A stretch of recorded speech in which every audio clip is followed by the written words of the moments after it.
അഖില കേരള തന്ത്രി മണ്ഡലം ആചാര്യ കുടുംബ സംഗമത്തിൽ കെ.പി. ശശികല ടീച്ചർ സംസാരിക്കുകയാണ്. തത്സമയം മാറ്റി നിർത്തും. അപ്പോൾ ചിന്തിക്കൂ, ആരാണ് ഇത്തരം കാര്യങ്ങളിൽ അല്ലെങ്കിൽ അടിമകളാക്കി പോലും മറ്റുള്ളവർ കൊണ്ടു നടക്കുന്നുവോ എന്ന് തോന്നുന്നിടത്ത് ഭാർഗവരാമസ്വാമി മറ്റേ പരശുരാമസ്വാമികൾ മഹർഷി നമുക്ക് വലിയ സന്ദേശം പകർന്നു തരുന്നുണ്ട്. എന്താ പരശുരാമ അവതാരത്തിന്റെ അവതാര ദൗത്യം എങ്ങനെയാണ് നിറവേറ്റിയത്?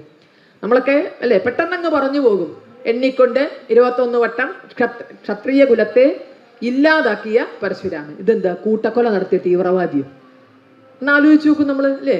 ക്ഷത്രിയൻ എന്നൊരു വംശം ഇല്ലാതെ മുടിപ്പിക്കാൻ തന്റെ വെൺമഴുവും ചുഴറ്റി അങ്ങനെ നടന്ന് ക്രോധത്തിന്റെ പര്യായ മൂർത്തിയായി ക്ഷത്രിയന്മാരെ മുഴുവൻ നിഗ്രഹിച്ച മൂർത്തി. ഇതിപ്പോ എന്താ ഹിന്ദുക്കളിൽ തീവ്രവാദം ഇല്ല എന്ന് പറഞ്ഞാൽ എന്താ അർത്ഥം? ഒരു മനുഷ്യ കുലത്തെ അങ്ങനെ ഇല്ലാണ്ടാക്കി എന്നാ പറയണത് ക്ഷത്രിയന്മാർ. എന്നാൽ പരശുരാമൻ ശ്രീരാമാവതാരവുമായി ബന്ധപ്പെട്ട് ഇവർ രണ്ടുപേരും കൂടി കണ്ടുമുട്ടുന്ന ഒരു രംഗമുണ്ട്. അറിയാലോ, രാമായണം വായിച്ചിട്ടുള്ളവർക്കൊക്കെ അറിയാം. രണ്ടുപേരും വൈഷ്ണവ അവതാരാണ്. ഈ രണ്ട് വൈഷ്ണവ അവതാരവും തമ്മിൽ കണ്ടുമുട്ടുന്ന ഒരു രംഗമുണ്ട്. അത് എപ്പോഴാണ്? സീത സ്വയംവരം കഴിഞ്ഞ് സീത ഇവരെ തിരിച്ചു വരും, വിവാഹത്തിന് ശേഷം തിരിച്ചു വരുമ്പോൾ വഴിക്ക് വെച്ച് ഈ ക്രോധമൂർത്തി തടഞ്ഞു നിർത്തുകയാണ്. ഞാനൊഴിഞ്ഞുണ്ടോ അല്ലേ, മറ്റൊരു രാമൻ ഈ ത്രിഭുവനത്തിങ്കൽ എന്നൊക്കെ ചോദിച്ച കഥകളിയിലാണെങ്കിൽ ഒന്നുകൂടി കാണാൻ നമുക്കൊരു ഇതുണ്ടാവില്ല. ആ പരാക്രമമൊക്കെ കാട്ടുന്ന ശരിക്കും പരാക്രമം ചവിട്ട് തന്നെയാണ് അവിടെ ചെയ്യണത്. സ്വന്തം ശ്രീരാമചന്ദ്രനെ തടുത്തു നിർത്തുന്നു. അവർ തമ്മിൽ പോരാടുന്നു. അവസാനം തൻ്റെ വൈഷ്ണവ ചൈതന്യം കൂടി ശ്രീരാമചന്ദ്രനിലേക്ക് സന്നിവേശിപ്പിക്കുന്നു. അതെന്താ, ശ്രീരാമൻ ക്ഷത്രിയനല്ലേ? ക്ഷത്രിയരെ മുഴുവൻ നിഗ്രഹിക്കുക എന്നുള്ളതല്ലേ പരശുരാമമൂർത്തിയുടെ അവതാര ലക്ഷ്യം? എന്നിട്ട് എന്തേ മറ്റൊരു ക്ഷത്രിയനായ ശ്രീരാമനിലേക്ക് തൻ്റെ ചൈതന്യം പകർന്നു കൊടുത്തത്? എന്തേ ശ്രീരാമചന്ദ്രന് രാമരാജ്യത്തിന്റെ അല്ലേ പിന്നെ വിധി നിയന്ത്രണാവായി വാണുകൊള്ളാനുള്ള അനുവാദം കൊടുത്തുകൊണ്ട് പോയത്? എന്തേ ആ ക്ഷത്രിയനെ നിഗ്രഹിക്കാത്തത്? അവിടെയുണ്ട് നമുക്കെല്ലാം. എണ്ണിക്കൊണ്ട് 21 വട്ടം ക്ഷത്രിയ കുലത്തെ നിഗ്രഹിച്ചു എന്നാൽ ക്ഷത്രിയൻ സമം അധികാരമാണ്. ക്ഷത്രിയൻ അധികാരമാണ്. എനിക്ക് തോന്നുന്നു മര്യാദ പുരുഷോത്തമനായി ധർമ്മവിഗ്രഹമായി ലോകത്തിലേക്ക് ഏറ്റവും മര്യാദ അല്ലെങ്കിൽ ധർമ്മമനുസരിച്ച് ഭരിച്ച ഭരണാധികാരിയായി നമ്മൾ ശ്രീരാമചന്ദ്രനെ വാഴ്ത്തുന്നു. എങ്കിൽ ആ ശ്രീരാമചന്ദ്രൻ പരശുരാമ സൃഷ്ടിയാണ്. അങ്ങനൊരു മര്യാദ പുരുഷോത്തമൻ ഉണ്ടായെങ്കിൽ, അങ്ങനൊരു ഭരണകർത്താവ് ഉണ്ടായെങ്കിൽ, ആ ഭരണകർത്താവിനെ ഉണ്ടാക്കിയ ജനാധിപത്യ ബോധത്തിന്റെ പേരാണ് പരശുരാമൻ എന്നുള്ളത്. ക്ഷത്രിയൻ അധികാരമെന്നാണെങ്കിൽ സ്വന്തം പ്രജകളോട് തങ്ങൾ ചെയ്യേണ്ടുന്ന ഉത്തരവാദിത്തം നിറവേറ്റാതെ നടത്തുന്നവരെ മുഴുവൻ ഇല്ലാതാക്കിക്കൊണ്ട്, ആ അധികാര കുലങ്ങളെ മുഴുവൻ മാറ്റിക്കൊണ്ട് പ്രജകളെ സ്വന്തം മക്കളെ പോലെ കരുതുന്ന, തങ്ങൾക്ക് എത്ര വിരുദ്ധമായി ചിന്തിക്കുന്നവരാണെങ്കിലും അവർക്കും അധികാര അവകാശങ്ങൾ ഉണ്ട് എന്ന് മനസ്സിലാക്കിക്കൊണ്ട്, ചാർവാകന്മാർക്ക് വരെ ഈ ഭൂമിയിൽ ജീവിക്കാൻ അവകാശമുണ്ടെന്നും അവർക്ക് ഒരു ബുദ്ധിമുട്ടും ഉണ്ടാകരുത് എന്നുമൊക്കെ മനസ്സിൽ ആഗ്രഹിക്കുന്ന ശ്രീരാമചന്ദ്രൻ എന്ന ഭരണാധികാരിയുടെ സൃഷ്ടിയാണ് പരശുരാമ അവതാരത്തിന്റെ അവതാര ലക്ഷ്യം എന്ന് പറയാം. കാരണം അതുവരെയുള്ള അധികാര കേന്ദ്രങ്ങളെയെല്ലാം, തെറ്റായി നടക്കുന്ന എല്ലാ അധികാര കേന്ദ്രങ്ങളെയും ഇല്ലാതാക്കി ശരിയിലേക്ക് നയിച്ചു. ആരാണ് ഭരിക്കേണ്ടത്, എങ്ങനെയുള്ള ഭരണാധികാരി ആയിരിക്കണം, ഇത് തീരുമാനിക്കുന്നത് ജനങ്ങളാണ് അല്ലെ. എങ്ങനെയുള്ള ഭരണാധികാരി വേണം, ഇത് തീരുമാനിക്കുന്നത് ജനങ്ങളാണെങ്കിൽ ആ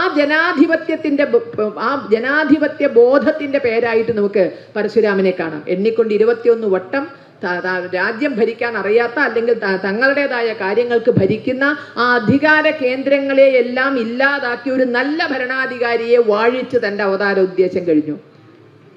പരശുരാമ മഹർഷിയെ ആരാധ്യ പുരുഷനായി അല്ലെങ്കിൽ സ്വന്തം മാതൃകാ പുരുഷനായി കരുതുന്ന അഖില കേരള തന്ത്രി മണ്ഡലത്തിൻ്റെ വിവിധ ജില്ലകളിലെ ഭാരവാഹികൾ ഇവിടെയുണ്ട്, സംസ്ഥാന ഭാരവാഹികൾ ഇവിടെയുണ്ട്. ഏറെ ആഗ്രഹത്തോടെ ചോദിച്ചോട്ടെ, കേരളത്തിൽ അങ്ങനെ ഒരു രാമരാജ്യത്തിൻ്റെ സൃഷ്ടിക്ക് കേരള തന്ത്രി മണ്ഡലം പരശുരാമനെ പോലെ പ്രവർത്തിക്കുമോ? ശരിയല്ലാത്ത ഭരണാധികാരികളെ മാറ്റിക്കൊണ്ട് ശരിയുടെ പക്ഷത്തേക്കുള്ള ധർമ്മമൂർത്തിയായ രാമരാജ്യമായ, എല്ലാവർക്കും ജീവിക്കാനും അവരുടേതായ ആചാരമാകട്ടെ, അനുഷ്ഠാനമാകട്ടെ, വിശ്വാസമാകട്ടെ, അത് പറ്റിക്കൊണ്ട് പോകാനും അധികാരമുണ്ട് എന്ന് കരുതുന്ന ഒരു രാമന്റെ ഭരണം കേരളത്തിൽ ആവശ്യമല്ലേ? അപ്പൊ ആ കേരളത്തിൽ ഒരു ശ്രീരാമചന്ദ്രനിലേക്ക് വൈഷ്ണവ ചൈതന്യത്തെ കടത്തിവിടുന്ന ആ ജനാധിപത്യ ബോധം ഇവിടെ ഉണ്ടാക്കുവാൻ പരശുരാമ മഹർഷിയെ മുൻനിർത്തി പ്രവർത്തിക്കുന്ന അഖില കേരള തന്ത്രി മണ്ഡലത്തിന്റെ എല്ലാ പ്രവർത്തനവും ഉണ്ടാകും എന്ന് ആഗ്രഹിക്കുന്നു, പ്രതീക്ഷിക്കുന്നു, ഏറെ കൊതിക്കുന്നു. കൂടെ ഞങ്ങളുണ്ട് എന്ന് ഉറപ്പും തരുന്നു. നിങ്ങൾ നടത്തുന്ന എല്ലാ പ്രവർത്തനങ്ങൾക്കും കൂടെ ഞങ്ങളുണ്ട് എന്ന് പറയട്ടെ. അങ്ങനെ ഒരു മാറ്റം കേരളത്തിന് ആവശ്യമാണ്. ഇവിടെ നമ്മൾ ചിന്തിച്ചു നോക്കൂ, ശബരിമലയിൽ ആരാണെന്ന് അസ്പൃശ്യര്? അയിത്തം ഉണ്ടോ അനാചാരമുണ്ടോ നമുക്കറിയില്ല അല്ലേ? അയിത്തവും അനാചാരവും ഒക്കെ ബ്രാഹ്മണിക്കൽ ഹെജിമണി ഉഴുന്നുവട വരാ സാധന എന്ന് പറഞ്ഞ കാലത്താണ് ഇപ്പം നിൽക്കുന്നത്. അപ്പോൾ അതൊക്കെ അതിൻ്റെ കോട്ടമായി നിൽക്കുമ്പോൾ കേരളത്തിൽ ഇപ്പോഴും അയിത്തവും അനാചാരവും ഒക്കെ ഇല്ലേ? ശബരിമലയിൽ നിന്ന് മാറി നിൽക്കേണ്ടവരാരാ? മാറി നിൽക്കേണ്ടവർ ഹൈന്ദവ സംഘടനകളാണ്. ശബരിമലയുമായി ബന്ധപ്പെട്ട ഒരു കാര്യത്തിലും, ശബരിമലയിലെ ഏത് കാര്യങ്ങളിലും സ്വന്തം ജീവനും രക്തവും വിയർപ്പും ഒഴുക്കി നിൽക്കുന്ന ഹൈന്ദവ സംഘടനകൾക്ക് ശബരിമലയിലേക്ക് പ്രവേശനമില്ല. ഞങ്ങളൊക്കെ മലയ്ക്ക് പോകുമ്പോൾ വരെ ആട്ടിപ്പിടിച്ചത് ഇല്ലേ, കാട്ടുപൂച്ചേനെ വേട്ടയാടി പിടിക്കുന്ന പോലെ ആട്ടിപ്പിടിച്ച് ചാക്ക് കെട്ടി താഴെ കൊണ്ടിട്ടത് ഒരുപക്ഷെ നിങ്ങളൊക്കെ കണ്ടു കാണും. അപ്പോൾ ശബരിമലയിലേക്ക് പ്രവേശനമില്ലാലും വരരുതെന്ന് അവർ ആഗ്രഹിക്കുന്നവർ ഹൈന്ദവ സംഘടനകളാണ്. വെള്ളം കിട്ടാതെ അവിടെ ഉള്ളവർ പടഞ്ഞു മരിച്ചാലും വെള്ളം കിട്ടാതെ അല്ല, വെള്ളം തൊട്ടിട്ട് മരിച്ചു.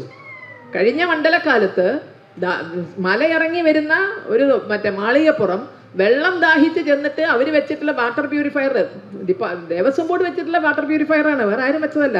അത് പോയി അതൊന്നൊരു തുള്ളി വെള്ളം എടുത്ത് അതൊന്ന് ഷോക്കടിച്ച മാളികപ്പുറം മരിച്ചു. എത്ര വലിയ ചർച്ചയാകൊണ്ടാണ് വെള്ളം ദാഹിച്ച് ചെല്ലുമ്പോൾ വെള്ളം കൊടുക്കുമ്പോൾ പോലെ അതിലൊരു മര്യാദയ്ക്കൊരു ഷോക്കടിക്കാതെ